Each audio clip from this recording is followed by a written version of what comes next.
Imagine you're standing in the middle of the Arabian desert. The year is roughly 617 CE. The night is silent. The stars are scattered across the sky like shattered glass, and the moon, hanging there like it has for billions of years. And then, it cracks. Not metaphorically, not symbolically. The actual moon, the rock floating 384,000 kilometers above Earth, splits clean into two separate halves. One half drifts to the left, the other to the right. This isn't science fiction. This isn't mythology. This is recorded in the Quran, narrated by eyewitnesses. And it happened during the lifetime of the Prophet Muhammad, peace be upon him. The day the moon split in half. Okay, let's set the scene. Mecca, early 7th century. The Prophet Muhammad, peace be upon him, has been preaching for years now, calling people to worship one God, rejecting the idols their ancestors worshipped. And the Quraysh, the ruling tribe, they are not having it. They've tried everything to stop him. They offered him money. He refused. They offered him power. He refused. They threatened him, tortured his followers, boycotted his entire clan until they were eating leaves off trees just to survive. Nothing worked. And so, they shifted tactics. Wait any longer. The risk is too great if we fail.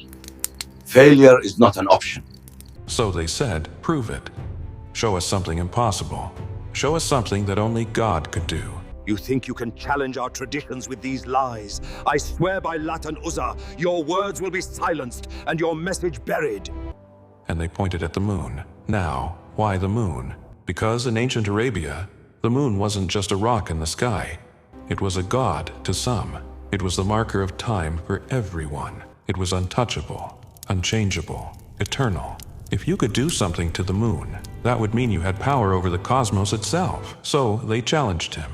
Split the moon, Muhammad, if you can. And here's where it gets absolutely insane. The Prophet Muhammad, peace be upon him, raised his hand towards the sky.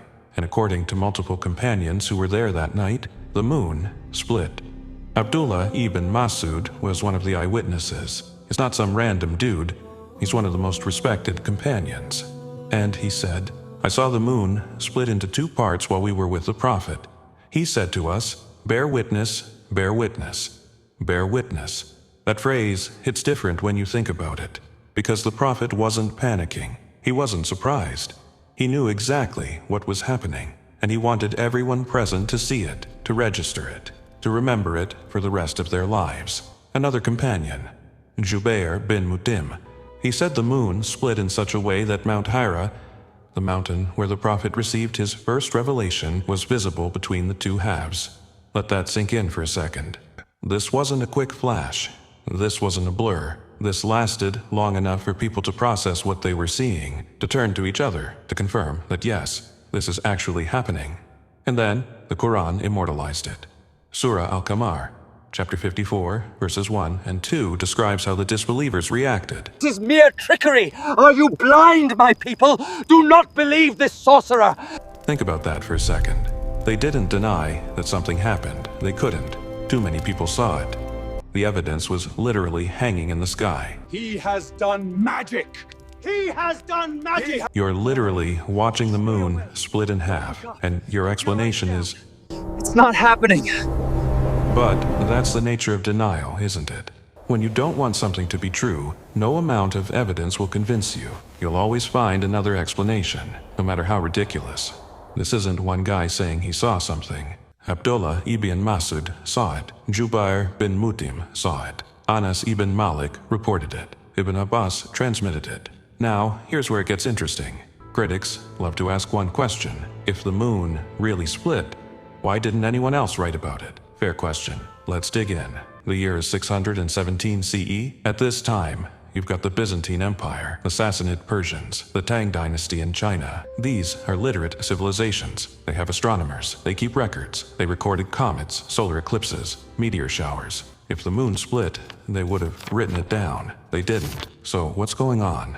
Explanation 1. Time zones. The event happened at night in Mecca. At that exact moment, it was early morning in India, daytime in the Americas. The window of visibility was limited. Not everyone on Earth would have seen it. Explanation 2. The local miracle theory. Just like the fire that didn't burn Ibrahim was cool only for him, the moon splitting may have been visible only to those in Mecca. Now, do any of these explanations prove the event happened? No, but they do show that the argument from silence isn't the slam dunk critics think it is. Absence of evidence isn't evidence of absence. All right, let's get into the part everyone's been waiting for. What does science say? Can the moon actually split? Let's start with the physics. The moon is held together by its own gravity. To split it, you'd need to overcome something called gravitational binding energy for the moon. That's approximately 1.2 times 10 to the 29th joules. For context, that's roughly 30 billion megatons of TNT. That's 10 times the annual solar energy received by Earth. And if that energy was released, the moon wouldn't just split, it would melt into magma. And the gravitational effects on Earth would be catastrophic. Tidal waves, earthquakes, mass extinction. None of that happened. So what gives? Here's where we need to understand what a miracle actually is. A miracle, by definition, is not supposed to make scientific sense, and that's the whole point. If you could explain it with physics, it wouldn't be miraculous. It would just be a thing that happened. It's a claim that Allah, the one who created those laws, temporarily set them aside. Now, some people have tried to claim there's a scar on the moon. They point to something called Rima Area Deus. It's a long trench on the lunar surface, about 300 kilometers long. See, they say, that's where it split. Not quite. Rima Area Deus is what geologists call a graben. It's a block of crust that dropped down between two fault lines due to tectonic extension. It's not a fracture from splitting. It's not even close to bisecting the moon. NASA has been clear. There's no scientific evidence for a recent splitting of the moon. But again, it's a confirmation that if it happened supernaturally. The whole point is that it transcends the natural order. Let's zoom out for a second. The Quran makes a bold claim in Surah al-Qamar. It says the moon split. It says the disbelievers saw it. It says they called it magic. Now, imagine you're a Qurayshi elder in Mecca. This verse is revealed. It's recited publicly. It's claiming that you, and everyone you know, witnessed a cosmic event and denied it. If this event didn't happen, wouldn't you say something? Wouldn't you object? Wouldn't you tell everyone, this is a lie, the moon never split, we never called it magic? But there's no record of that. The Quraysh had every reason to discredit Muhammad. They tried everything else, but they never denied the moon split because they couldn't. They were there. Now, some scholars, like the great Indian theologian Shah Waliullah, offer what's called a phenomenological view. The idea is that the event was real to the observers, but not physically destructive to the moon itself. It's not the majority view. Most traditional scholars hold that the moon literally, physically split and was then restored by Allah. Scholars have been wrestling with these questions for centuries. This isn't a religion that discourages thinking.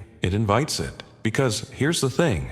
You're watching this video right now. Something made you click on it. Something kept you here until this point. Maybe it was curiosity. Maybe it was boredom. Maybe it was the algorithm. Or maybe, just maybe, it was a sign. So, the question isn't whether God can show you a miracle. The question is, would you recognize it if he did? Would you accept it? Or would you call it coincidence, magic, simulation theory, anything other than what it actually is? We live in an age where we have more information than any generation in human history. We can look up the composition of lunar soil. We can examine craters from satellites. We have access to everything. But knowledge isn't wisdom, and information isn't faith. Faith is standing in the desert at night, looking up at the moon, and knowing that the same God who commanded it to split is watching over you right now. If this video made you think, if it made you feel something, hit subscribe, because this journey is just getting started. Assalamu alaikum.